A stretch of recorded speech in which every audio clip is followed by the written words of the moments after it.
folks, it's Jason here. I am bringing forth to you this week a metal rhythm guitar lesson. Now this one is based on palm muted riffs, so I'm going to play it real quick for you and then I'll break it down and I'll share the tablature.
Alright, that wraps it up for this week's metal rhythm guitar lesson, and again, that's based on palm muted riffs.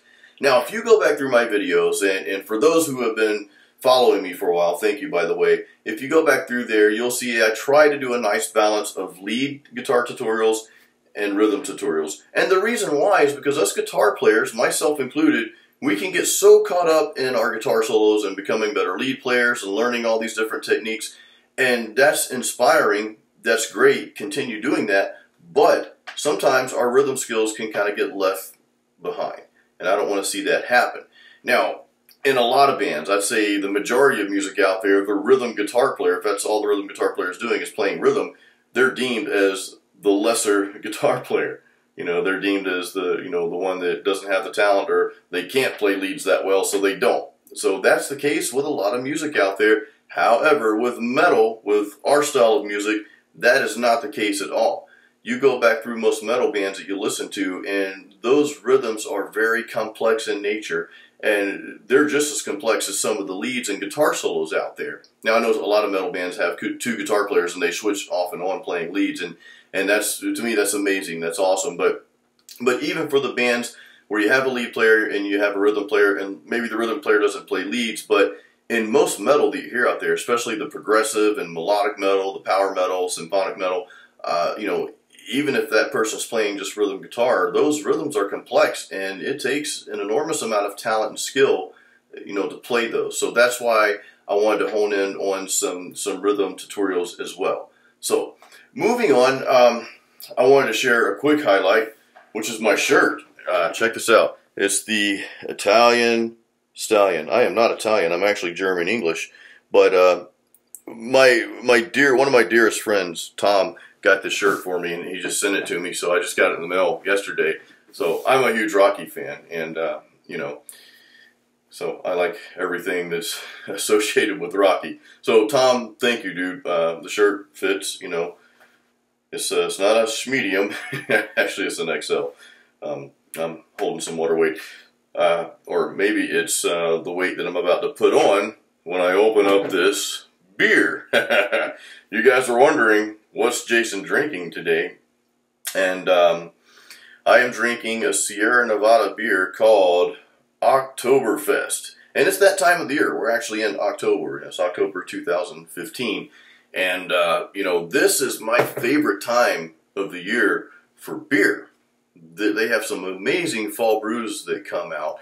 So I get very excited, I'm very passionate about really good tasting beers, So let's crack this open. I always have to share my cool skull. You guys have been following me for a while. You're used to seeing this. Those of you who haven't, this is your first time seeing my very cool bottle opener. So let's give this a shot. Actually, I've already had several of these, not today, but I've already tried it. I had some this weekend. So let's give it a shot here.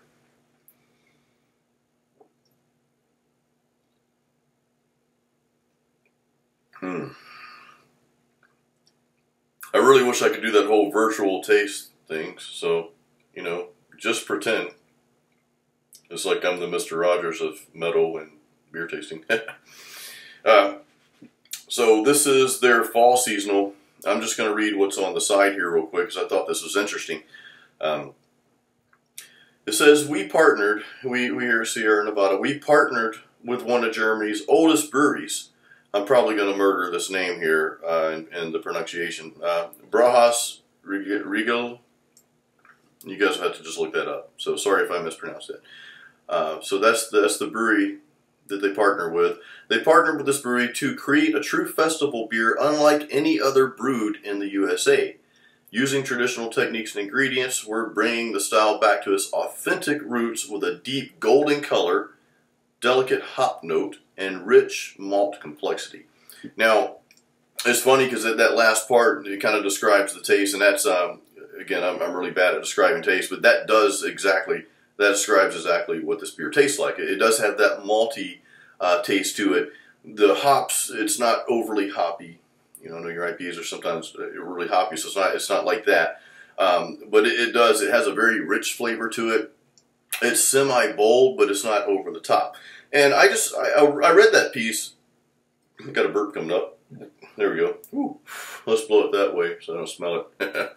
I got the fan blowing it back on me. Not cool. Anyway, so I just thought it was very interesting that they partnered, you know, with a German brewery to come up with this formula. So actually, let's have another sip. Yeah, this is good. This is definitely something that you want to try out this year, Sierra Nevada Oktoberfest. So on that note, thank you so much, all of you, for watching my videos. And if you haven't subscribed, please do so. Please feel free to share my videos with those, you know, other musicians that this may help. So I appreciate all of you. I appreciate all the support. Thank you, and we'll see you on the next video. Bye-bye now.